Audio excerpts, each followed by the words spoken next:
को नमस्कार। देखिए, कनेक्टिविटी बहुत धीमी है, कोशिश करते हैं। आपको दिखा दें कि बारिश हो रही है बनारस में।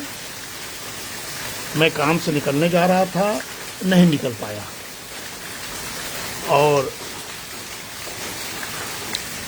अपने झूले पर बैठा हूँ, अपने हरियाली को देख रहा हूँ। अब करूँ तो क्या करूँ, सोच रहा हूँ कि एक मुद्दा मिला है।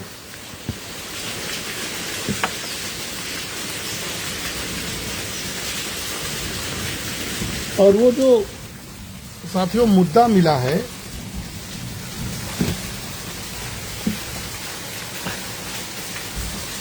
वो है कि प्रधानमंत्री ने कल लाल किले से एक भाषण दिया और भाषण क्या दिया,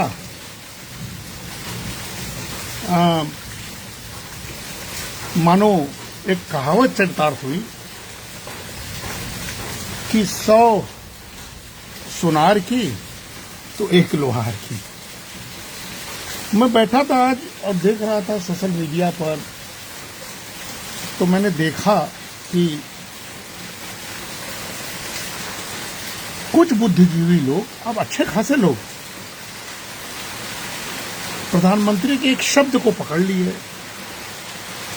और मजे की बात है साथियों कि देश के एक यशस्वी गृह मंत्री, बहुत नामी, जो वित्त मंत्री भी रहे, बहुत बड़े नेता है कांग्रेस के, चिदंबरम ने लिख दिया कि मुझे नक्सल होने पर गर्व है। मेरे मन में एक विचार आया कि भाई, प्रधानमंत्री ने जो शब्द बोला वो तो विगत दिनों, कई दिनों से देश में हो रहे व्यर्थ के डिस्टरबेंस और संसद सत्र का पूरा व्यर्थ जाना, और प्रधानमंत्री लाल किले से बोल रहे थे तो देश के विकास के बारे में चिंतित होना और युवाओं के लिए एक भविष्य का तस्वीर खींचना, ये तो उनको बोलना ही था। उन्होंने एक शब्द बोल दिया कि देशवासियों, फिजिकल नक्सली, माने शारीरिक रूप से जो नक्सल हैं, हथियारबंद, वो तो देश में खत्म हो रहे हैं, लेकिन नया खतरा है कि देश में दिमागी नक्सल बढ़ रहा है। अब ये शब्द कई लोगों को चुभ हो गया। हम लोग तो सुने तो हम लोग को तो आनंद आया कि देश के प्रधानमंत्री गजब के पॉलिटिशियन हैं, गजब के धीर गंभीर हैं, उछलते कूदते अराजक तत्वों को जवाब देते नहीं हैं, तमाम दुनिया भर के गालियों को सुनते हैं, प्रेम से सुनते हैं, लोगों को कहते हैं कि भाई बकने दो, बोलने दो, और अचानक एक शब्द बोलते हैं तो सारे के सारे लोग दिलों में घुस जाते हैं या उनके मन में एक भय व्याप्त होता है। साथियों, प्रधानमंत्री के दिमागी नक्सल और सिविल डिफेंस को बनाने की घोषणा से कईयों के होश उड़ गए। कई लोगों ने उसे हिटलर का तुलना दे दिया, कई लोगों ने डर के मारे ऐसी ऐसी बातें शुरू कर दी जो प्रधानमंत्री के मन में रहा ही नहीं होगा, प्रधानमंत्री के मन में डाल दिया। लेकिन मजा ये आया कि इतने दिनों से सुनते सुनते प्रधानमंत्री ने एक शब्द का इजाद किया, दिमागी नक्सल, उससे तिलमिलाहट तो हो गई। और तिलमिलाहट किसमें, मुझ में तो तिलमिलाहट नहीं हुई। मेरे बहुत सारे युवा हमारे छात्र हैं, बहुत सारे जेन जी के हमारे साथ वार्ता होती है, वो तो तिलमिलाहट नहीं हुई। उनको तो प्रधानमंत्री का स्टार्टअप का घोषणा, उनको तो प्रधानमंत्री का विकसित भारत का सपना अच्छा लगा। लेकिन तिलमिलाहट किसको हुई? उनको जिनके मन में चोर है और उन्होंने दिमागी नक्सल शब्द को पकड़ लिया। क्योंकि कुछ साल पहले प्रधानमंत्री, 2-3 साल पहले उन्होंने एक शब्द दिया था, अर्बन नक्सल। उस अर्बन नक्सल में तिलमिलाहट से कुछ लोगों ने अपनी दुकान बंद किया, और अब जब दिमागी नक्सल कह दिया तो साथियों ये बड़े बड़े लोगों का मैं अभी सोशल मीडिया देख रहा था, इवन चिदम्बरम का, और सारे लोग निकल के बाहर आए और बोले कि प्रधानमंत्री देश में भय पैदा कर रहे हैं। हाँ, भय तो पैदा होना ही चाहिए। मुझे मौका मिला, देखिए हमारे घर में बारिश हो रही है। अब तेज उमस, भीषण गर्मी से बादल घनीभूत होते हैं और बारिश की बूंदें बरसती हैं, तो कौन तृप्त होता है? तपती हुई धरती मां। साथियों, बिल्कुल यही हुआ। बहुत दिनों तक अराजक बातें, गाली गुप्ता, विरोध, संसद न चलना, हमारे जैसे तमाम टैक्स पेयर्स का धन बर्बाद जाना। अब इससे ऊब कर प्रधानमंत्री ने जो शब्द कह दिया, दिमागी नक्सल, उससे तृप्ति किसको मिली? हम जैसे भारतीयों को, सार्थक जैन जी को, सार्थक परिवारों को, देशभक्तों को, भारत माता को, कि कम से कम देश का प्रधानमंत्री लाल किले से कुछ बोल रहा है। साथियों, चिदम्बरम कहते हैं कि मुझे नक्सल होने में गर्व है। क्या है नक्सलवाद?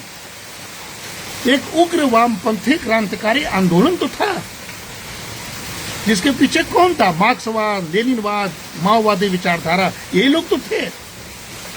और इसकी उत्पत्ति हमारे देश में हम लोग कब मानते थे? 1967 में, जब पश्चिम बंगाल के नक्सलवाड़ी क्षेत्र में किसानों का विद्रोह हो गया। और इस आंदोलन में साथियों, कुछ कम्युनिस्ट क्रांतिकारियों ने जमींदारी व्यवस्था तथा तत्कालीन सामाजिक, आर्थिक, राजनीतिक व्यवस्था के विरुद्ध सशस्त्र संघर्ष का मार्ग अपनाया। वही तो नक्सलिज्म था। और उसी के साथ भारतीय कम्युनिस्ट पार्टी, माओवादी, इन सब का उदय होता है। उन दिनों संघर्ष का कारण कुछ और था। क्या था? भूमि एवं प्राकृतिक संसाधनों से विवाद होते थे, मानता हूं। आदिवासी समुदाय अपने आप को अलग थलग महसूस करते हैं, मानता हूं। गरीबी और बेरोजगारी कांग्रेस के जमाने में चरम पर थी, मानता हूं। कमजोर शासन व्यवस्था था, मानता हूं। शोषण और असमानताएं थी, मानता हूं। और वैचारिक लामबंदी था। अब उस समय के शासकों ने जब ये सब दूर नहीं किया, तो उस समय नक्सलों ने सर तो उठाया था। उस समय के नक्सलों को हम लोगों ने किसी ने देशद्रोही नहीं समझा। हम लोग तो आर्थिक व्यवस्था में इस पर काम करते हैं। लेकिन उसका प्रभाव क्या पड़ा? उस समय बहुत बड़ा आर्थिक प्रभाव पड़ा साथियों। सड़कों, पुलों, विद्यालयों, संचार प्रणालियों, अन्य सार्वजनिक संपत्तियों उन्होंने खूब नुकसान पहुंचाया और विकास नहीं हो पाता था। यही नहीं, खनिज, निर्माण, परिवहन, स्थानीय व्यापारिक गतिविधियों में उन नक्सलियों ने जी भरकर व्यवधान पहुंचाया और पैरेलल सरकारें बनाने की चुनौती दे डाली। स्थानीय उत्पादन, बाजार, सब रोजगार, सब पर प्रतिकूल असर पड़ा। और सामाजिक प्रभाव इतना गहरा पड़ा कि नागरिकों, सुरक्षा बलों तथा उग्रवादियों की मृत्यु होने लगी। बहुत सारे नक्सली हमला में ये तो कांग्रेस पार्टी का पूरा छत्तीसगढ़ का पार्टी ही डूब मरा। शिक्षा समुदाय में व्यवधान हो गया। पारंपरिक आजीविका तथा स्थानीय आर्थिक सामाजिक नेटवर्क को नक्सलियों ने कमजोर किया और शासन व्यवस्था को चैलेंज किया गया। साथियों, कांग्रेस सब भूल गई। नक्सलवाद और अविकास एक दूसरे को मजबूत करने वाली परिस्थितियों से उत्पन्न होते हैं, जैसे गरीबी, उससे वंचना, उससे असंतोष, उससे उग्रवादी विचारों का प्रसार, उससे हिंसा, उससे विनाश, उससे निवेश एवं विकास में कमी और फिर निरंतर गरीबी की दुष्चक्र में फंसना। यही तो कांग्रेस चाहती थी। साथियों, इन सारे चीजों पर प्रधानमंत्री मोदी ने प्रहार किया। गरीबी पर प्रहार किया, असंतोष पर प्रहार किया, हिंसा पर प्रहार किया, विनाश पर प्रहार किया। और जो विकास के रास्ते पर चल रहे हैं, विकसित भारत का सपना देख रहे हैं, तब इस तरह के नक्सली जो सशस्त्र होते थे, वो दिमागी रूप में संगठित होकर आज प्रधानमंत्री को परेशान करने लगे हैं। काकरोच पार्टी उसी तरह की उपज है। उसमें सारे देश के जेनजी नहीं है, यकीन मानिए, बहुत सारे जेनजी उससे असंतुष्ट हैं। साथियों, प्रधानमंत्री तंग आ चुके हैं। कांग्रेस के अपोजिशन के लीडर, सोचिए, राहुल गांधी की अमर्यादित व्यवहार और इवन उनकी माताजी सोनिया गांधी भी वंदे मातरम पर असहज होना, कानून बनने के बाद उसका बेइज्जती करना, ये दुर्भाग्यपूर्ण है। और संसद में तमाम कांग्रेसियों का बंदरों की तरह उछलना कूदना, उत्पात मचाना, मन दुखी हो रहा है। हम लोग बोल नहीं पा रहे थे, सोचे कि क्या ऐसे मुद्दों पर बोले, राजनीति हो जाएगी। लेकिन जब प्रधानमंत्री ने लाल किले से बोला और कुछ बुद्धिजीवी लोग सोशल मीडिया पर बोल रहे हैं, तो मुझे लगा कि मुझे भी कुछ बोलना चाहिए। और इसलिए भी बोल रहा हूँ साथियों कि आज मैं काम में रहता हूँ, बोलता नहीं हूँ, लेकिन जब मैं देखा कि बारिश ने मेरा रास्ता रोका तो मैं मजबूर हो गया, अपने झूले पर बैठ के आपके सामने लाइव हो गया। साथियों, सुरक्षा के बिना, आप ध्यान से सुनिए, प्रधानमंत्री को पता है विकास टिकाऊ नहीं हो सकता और समावेशी विकास के बिना सुरक्षा कभी स्थायी शांति सुनिश्चित नहीं कर सकती। इसलिए नक्सलवाद का समाधान सुरक्षा और विकास के संतुलित, समावेशी और न्यायपूर्ण मॉडल में ही निहित है। ये इस सरकार ने समझा और आप देख रहे हैं कि चारों तरफ विकास के मॉडल को बदलते बदलते, इंफ्रास्ट्रक्चर को ताना बाना को बूंदते हुए वो भरसक उन असंतुष्ट नक्सलियों को मुख्य धारा पर, उन जनजातीय समूहों को मुख्य धारा पर लाने में सफल हो रहे हैं। यही सुबगाहट विरोधियों में और देशद्रोहियों, मैं इसलिए कह रहा हूं कि नक्सली देशद्रोही नहीं है, लेकिन जो देश के बाहर फंड भेजने वाले वो इस देशद्रोही के भाव को पनपा रहे हैं। इसीलिए कल 15 अगस्त को 80वें स्वतंत्रता दिवस पर लाल किले पर प्रधानमंत्री नरेंद्र मोदी ने दिमागी नक्सल का जो प्रयोग किया, तो ये सिर्फ टिप्पणी नहीं है, इसे राष्ट्रीय सुरक्षा, वैचारिक संघर्ष, लोकतांत्रिक असहमति और राजनीतिक संचार, इन चारों रूपों में समझना होगा। आप इसका विरोध कीजिए, लेकिन इसकी गहराइयों को समझिए। दिमागी नक्सल कोई औपचारिक, संवैधानिक, कानूनी या अकादमिक श्रेणी नहीं है। ये तो प्रधानमंत्री के मुख से निकला एक शब्द गढ़ दिया गया, लेकिन एक राजनीतिक विचारात्मक शब्द बन गया जिस पर सब लोग बहस करने लगे हैं। इसके पहले हमने कहा ना कि अर्बन नक्सल जब कहा 2024 में, तो भी यही बातें हुई। और आज जब दिमागी नक्सल किया तो उसका मतलब ऐसे व्यक्ति जो उनका मंशा होगा, ऐसे व्यक्ति या समूह, ध्यान से सुनिएगा, ऐसे व्यक्ति या समूह जो स्वयं हथियार नहीं उठा सकते। जैसे विश्वविद्यालय में प्रोफेसर हथियार क्या उठाएंगे, जैसे चिदम्बरम हाथ में हथियार नहीं उठा सकते हैं, जैसे येलोपी राहुल गांधी हथियार नहीं उठाएंगे, जैसे जनजी हथियार नहीं उठाएगा, जो भटका हुआ है, कॉकरोच टाइप, जो विदेशी फंड से पलते हैं। तो ऐसे व्यक्ति या समूह जो स्वयं हथियार नहीं उठाते, लेकिन ध्यान से सुनिएगा, लेकिन माओवादी, नक्सलवादी विचारधारा, हिंसक क्रांति या राज्य विरोधी राजनीति को वैचारिक, बौद्धिक, प्रचारात्मक अथवा सामाजिक समर्थन प्रदान करने लगे। अब कोई उपद्रव करने लगा, कोई संसद में घुस जाए, कोई प्रधानमंत्री को घेर ले, कोई हिंसा करने लगे, कोई मारपीट करने लगे, कोई नेपाल के विद्रोह को सही ठहराए, कोई बांग्लादेश को सही ठहराए, कोई उपद्रवियों को सही ठहराए, कोई देशद्रोहियों को सही ठहराए, तो वो तो एक तरह से सामाजिक समर्थन ही है। इसीलिए प्रधानमंत्री ने शब्द को गढ़ दिया तो गढ़ दिया। आइए इस पर बात किया जाए। लेकिन अब इसमें प्रश्न एक और उठता है, जो चिंता है, हमें भी समझना चाहिए। हम उसका अंधभक्त नहीं है, न हम उसको विश्वास करें, लेकिन क्या सरकार के आलोचक या वामपंथी विचारक या मानवाधिकार कार्यकर्ता या कोई शिक्षक, पत्रकार या सरकार की नीतियों पर प्रश्न उठाने वाले, क्या इनको स्वतः दिमागी नक्सल में हम जोड़ सकते हैं? नहीं जोड़ते। प्रधानमंत्री ने नहीं कहा ये सब बात। कितना विरोध कर रहे हैं, कितने पत्रकार प्रश्न पूछ रहे हैं, कितने लोग सड़कों पर हैं, प्रधानमंत्री कुछ नहीं बोलते हैं। उसका उत्तर तो नहीं है।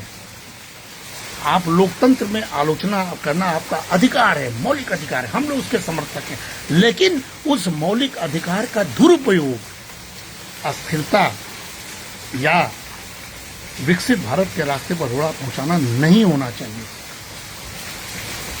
इसलिए पहला पक्ष अगर प्रधानमंत्री के आप भाषण को देखिए तो बंदूक से विचारधारा तक उन्होंने शब्द को गढ़ दिया। विचारधारा संगठन हो जाता है, संगठन हथियार उठा लेता है, हिंसा फैलाता है और समानांतर सत्ता की बात करता है। ये पुराना नक्सलवाद था जिस पर अमित शाह ने कंट्रोल किया है, लेकिन यह नक्सल अब कमजोर हो गया है। अब चुनौती क्या हो गई है?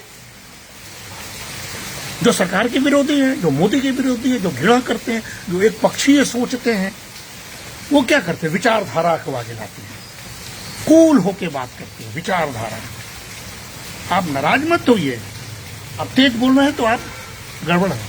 तो विचारधारा और उस विचारधारा का बौद्धिक समर्थन। आप देखेंगे पढ़े लिखे जो इस तरह के लोग होते हैं गजब बोलते हैं, प्रभावित भी करते हैं, लेकिन हम लोग नहीं प्रभावित होते हैं। विचारधारा, बौद्धिक समर्थन, सामाजिक वैधता, अब उसको सेमिनार वगैरह में उसकी सामाजिक वैधता, जगह जगह सेमिनार, जगह जगह बातें बोलना, नई पीढ़ी पर प्रभाव डालना। नई पीढ़ी राव पीढ़ी होती है, मिट्टी होती है, उसको जिस खिलौने में ढालिए वो उस खिलौने में हो जाएगा, उसको जिस रूप में ढालिए उस रूप में हो जाएगा। ऐसे लोग उनको प्रभावित करने में सफल होते हैं और क्या करते हैं?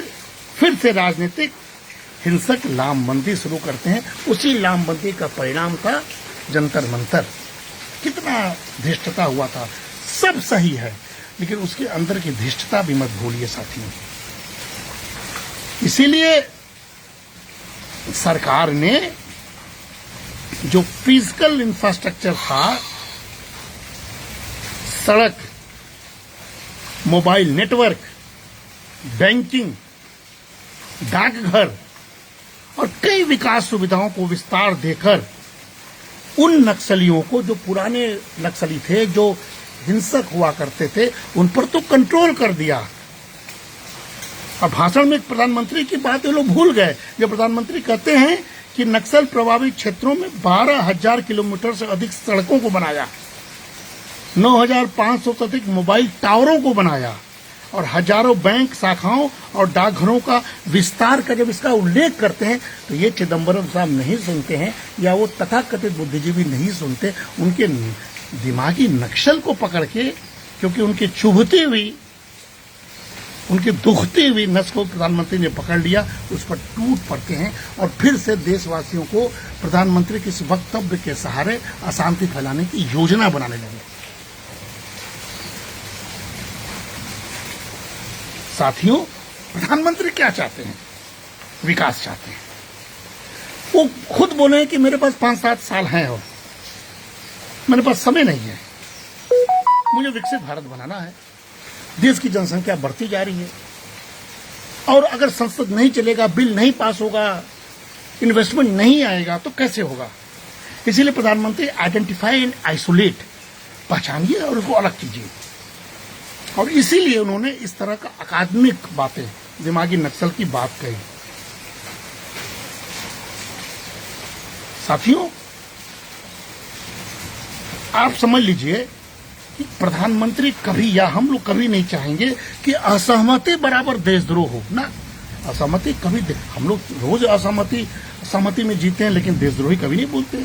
घरों में, परिवारों में होता है, भाई भाई से बात नहीं करता है, घरों में माता पिता से बात पुत्र नहीं करते हैं, बाद में बात करते हैं। असहमति देशद्रोह नहीं है। और वामपंथी जो हैं हमारे, वो माओवादी नहीं है, ये भी आप सही है। और सरकार की आलोचना, राज्य के विरुद्ध हिंसक विद्रोह नहीं हो सकता, ये हम सब मानते हैं। इसलिए ये बातें प्रधानमंत्री कहना ही नहीं चाहते थे और ये विरोधी इनको इस शब्द में पिरोना चाहते हैं। साथियों, इसका इतिहास रहा। बहुत सारे लोगों ने देखा है प्रधानमंत्री को हिटलर से जोड़ दिया, और जब डिफेंस सिक्योरिटी सिस्टम की बात कह डाली तो उसको हिटलर से जोड़ दिया। अरे भाई, डिफेंस सिक्योरिटी मतलब हर नागरिक सतर्क रहे, हर नागरिक अपने आस पास के खतरों से को पहचाने। साइबर फ्रॉड हो रहा है, गलत फहमियां हो रही हैं, गलत बातें फैलाई जा रही है, र्यूमर्स हो रहे हैं, उससे सतर्क रहिए, नैरेटिव से सतर्क रहिए। इस नैरेटिव की सतर्कता के लिए प्रधानमंत्री ने दिमागी नक्सल को बुना और वो लोगों को चुभ गया। साथियों, ये मजा भी आ गया। मैं अभी 2-3 वीडियो देख रहा था, इतने क्रोधित हैं लोग जो प्रधानमंत्री के विरोधी हैं कि भाई ये बोलने का अर्थ अब हमें टारगेट होगा, ये बोलने का अर्थ पत्रकार टारगेट होंगे। नहीं, ऐसा कुछ नहीं है। सरकार तो साथियों स्वयं ज्ञान, इनोवेशन, एआई, एजुकेशन और युवाओं की क्षमता को भारत के भविष्य की आधारशिला मोदी जी स्वयं मान रहे। लाल किला से भी बोला। लेकिन विश्वविद्यालयों, हम जैसे शिक्षकों और बौद्धिक संस्थाएं, ये निश्चित रूप से स्वभावतः प्रश्न पूछने वाले तो होते ही हैं। इसीलिए हम कहते हैं कि क्रिटिकल थिंकिंग हो। वो क्रिटिकल थिंकिंग को हम एंटी नेशनल नहीं कह सकते हैं, बल्कि क्रिटिकल थिंकिंग या आलोचक बातें बेटर पॉलिसी, अच्छी नीति के लिए जरूरी है, बेटर गवर्नेंस के लिए जरूरी है और बेटर डेवलपमेंट के लिए जरूरी है। इसीलिए हर आलोचनात्मक विचार वालों को हम दिमागी नक्सल नहीं कहेंगे। प्रधानमंत्री का भी ये आशय कदापि नहीं है।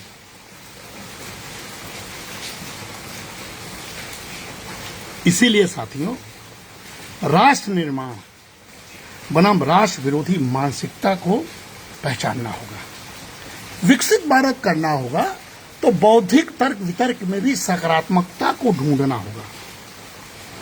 आखिर विपक्ष को आपत्ति क्यों है इस शब्द से? क्यों शब्द से? आप तो नहीं है तो क्यों आपत्ति व्यक्त कर रहे हैं? क्यों चिदम्बरम कर रहे हैं कि मुझे गर्व है? क्यों चिदम्बरम कर रहे हैं कि मुझे नक्सल होने में गर्व है? ये नहीं कहना चाहिए। नक्सल होना अच्छी बात नहीं है। अभिव्यक्ति की स्वतंत्रता, विचार की स्वतंत्रता, संगठन की स्वतंत्रता, शांतिपूर्वक विरोध का अधिकार तो आपका है ही है। आप सरकार की आलोचना खूब कीजिए। क्या आप लोगों ने मामूली मोदी को गाली दिया है?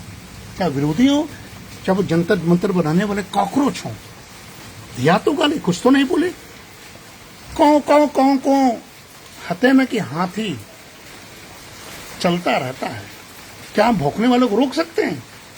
क्या हाथी पलट के कभी किसी कुत्ते को दौड़ाया है? आप देखें। काटता कौन है? जो कमजोर होता है। मच्छर काटते हैं, हम मच्छर को मारने के लिए ताली बजाते हैं। मजबूत, धीर, गंभीर ये सब काम नहीं करते हैं। इसीलिए सरकार की आलोचना तो पूर्णतः वैध है, लेकिन देश को तोड़ना, गलत नैरेटिव पैदा करना, करदाताओं के करों का मिसयूज करना, संसद नहीं चलने देना, उपद्रव करना, बंदर की तरह हरकत करना, कोई बात सुनना नहीं, सरकार को एकदम नकारात्मक घोषित करके विरोध पैदा करना, ये सफलता नहीं है। इसीलिए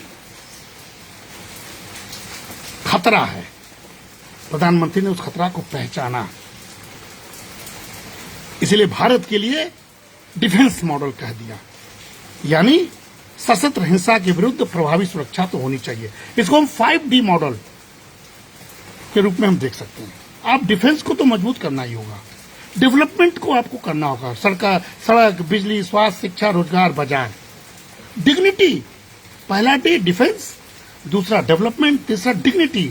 हमने कल बोला था चलते चलते, आदिवासी समुदायों की भूमि, संस्कृति और पहचान का सम्मान होना चाहिए। और चौथा डेमोक्रेसी। कभी सरकार डेमोक्रेसी के विरुद्ध नहीं है।